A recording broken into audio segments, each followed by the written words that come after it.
All right, old school NBA fans, self-researched NBA facts. Got another video for you. Again, I always want to start out saying thanks to anybody who subscribes to my channel, watches my videos. I really appreciate it. I make it for the NBA fans. You know, you guys,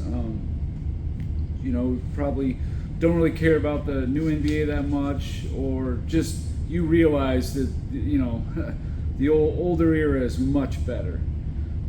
And that's where I go with all my videos. Somebody yesterday made a comment about the one I did yesterday about the '89 Chicago Bulls. Out of everything I said, they tried to pull something negative out of it, if you can believe that. These are the people I talk about who go onto other channels looking to say something negative, to stir the pot. These are these comment cowards I always talk about. Like, why are you going to other people's channels and saying this negative? Like you got nothing better to do, really? Like, maybe you could learn something. That video was totally something I had just learned yesterday, that the Bulls were the best fifth place team of any division in NBA history, and they got farther than anybody else has ever gotten from the fifth place in their division in history. So I don't really understand the negativity and all. I mean, people just they just got to do it. They just got to do it. And it wasn't even like a negative one about LeBron James. It was about the Bulls, about Michael Jordan. So it's just, these people look for this stuff. I kind of feel sorry for them, that's what it's come to. But in this video, what the guy said was that, Jordan had a lead in the series and he lost the lead. I think I did a video on this earlier, but I'm going to expand on it because I've narrowed down my top 25 players. I've narrowed it down to 35 players. Then, of course, I got to rank it. It's a whole system I'm doing. I'm not just going off of who my favorite player is. I actually have a system of how I'm doing it, trying to be consistent and fair with everybody. And one of the criteria is, did you hold on to leads in the playoffs? So of the 35 players, I got them all right here. And I did the individual series, of course. I'm not going to read all that off. That would take too long. But what I can do is name the 35 players and how many times they lost a lead in a series. Now, a lead could be 1-0, 2-1, 3-1, 3-2, anything of that nature. So, of the 35 players, I'll just give you the names first. In no particular order: John Stockton, Karl Malone, Tim Duncan, Larry Bird, LeBron James, Elgin Baylor, Jerry West, Dr. J, Dwayne Wade, Elvin Hayes, Dirk Nowitzki, Kevin Garnett, Charles Barkley, Bob Pettit, Kevin Durant, Oscar Robertson, Kareem Abdul-Jabbar, Giannis, Moses Malone, Magic, Wilt Chamberlain, Jokic, Havlicek, David Robinson, Dolph Schayes, Bob Cousy, Steph Curry, Shaq, Isaiah Thomas, Rick Barry, George Mikan, Kobe Bryant, Michael Jordan, Hakeem Olajuwon, and Bill Russell. Those are my 35. Now, I'm in the process of narrowing those down to 25 names and then ranking them. So I'm getting a lot closer, that's for sure. But one of the criteria was how many times did you lose a lead? Now, surely some of these players played more playoff series, so the chances of them losing the lead was greater. Okay, sure.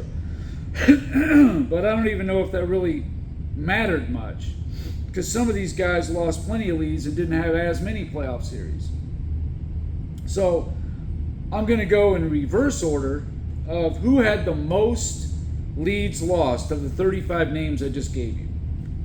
Well, it was a tie between Karl Malone and John Stockton. 8 times they lost a lead. That's a lot, no doubt. The most on this list. And that will be impacted on my ranking. This is one of about, I think I got 20 or 21 criterias I use, and this is one of them. And some of them are definitely more powerful than others.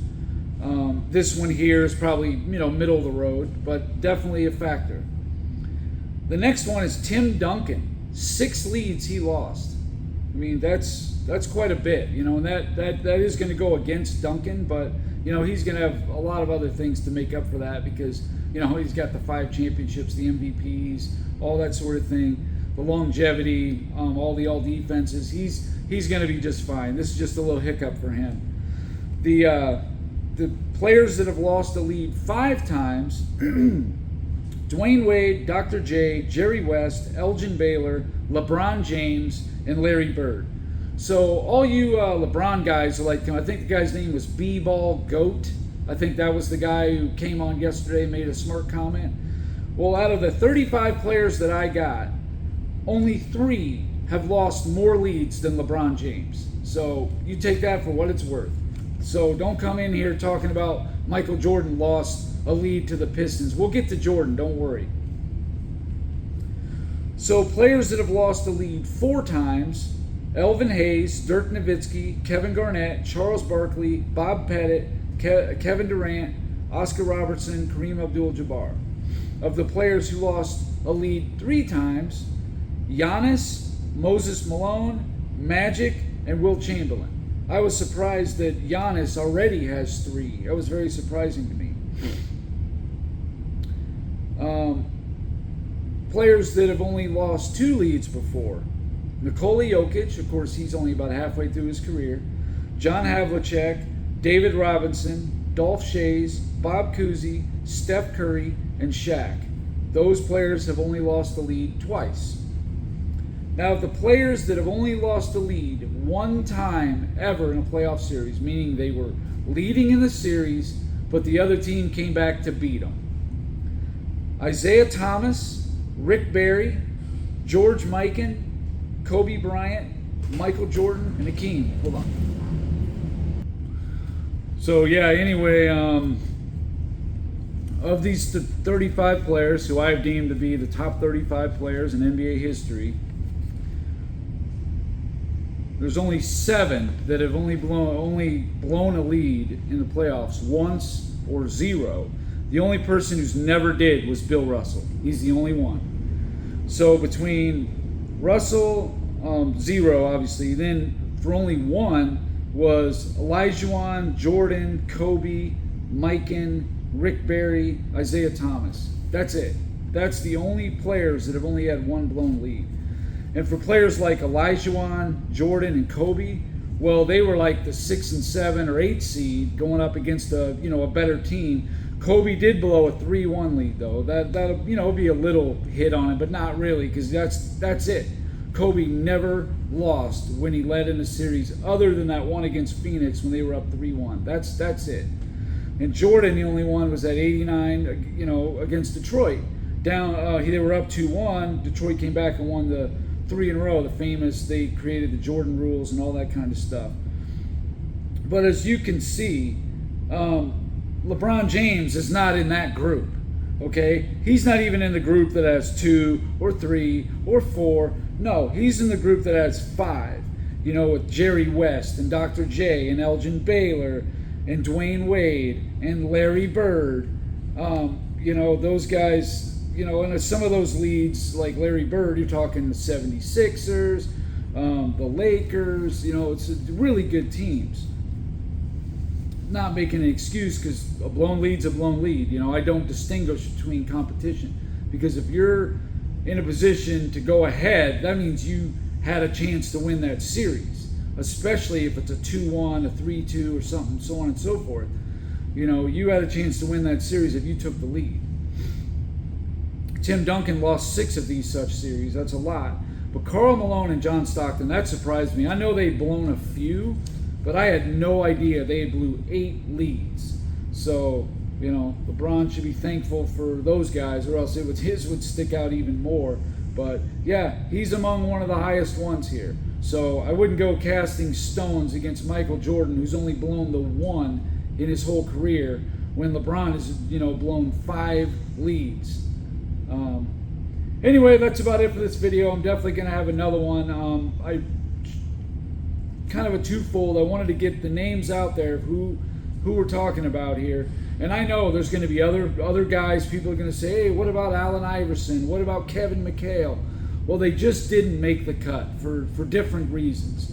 McHale's, I think, was just his career wasn't long enough. Like, he didn't have a long enough prime, even though he did win championships, but he didn't do it as the best player.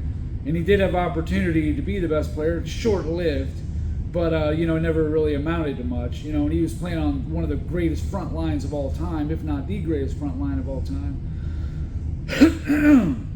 McHale was a great player, but there was just some things that held him back. Like I said, Allen Iverson, he was somebody who was right up there, and that's the thing about, say, like a Scottie Pippen or whatever. He's not cracking my top 35. How people think he should even be in the top 10, I don't understand it. He might have been maybe top 40, maybe right around there. I don't know. He was around with was he better than Patrick Ewing? I don't know about that. Him and Clyde Drexler. A lot of people underrate Clyde Drexler. He has very Dr. J-like stats. No, he didn't win an MVP or nothing. He did finish second. Got to the finals 3 times, won 1 championship, but his stats are really not that far off from Dr. J. Almost like call him like a poor man's Dr. J. But anyway, yeah, right in that group with Scottie Pippen, I would put Drexler. So I would say probably in the high 30s, low 40s is where Pippen belongs. Nowhere near the top 10. I mean, I just gave you 35 names. Tell me one guy that Pippen is better than. And don't say Bob Pettit, because Bob Pettit's career was certainly better than Scottie Pippen's. I mean, they beat the Celtics.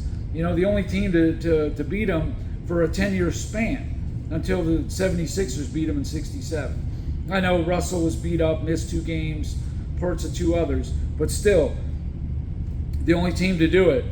But anyway, that's about it for this video. I just kind of wanted to throw this one out here real quick, get the names out there. And for B-Ball GOAT, you're an idiot for bringing up Michael Jordan blew 1 lead when your boy LeBron blew 5.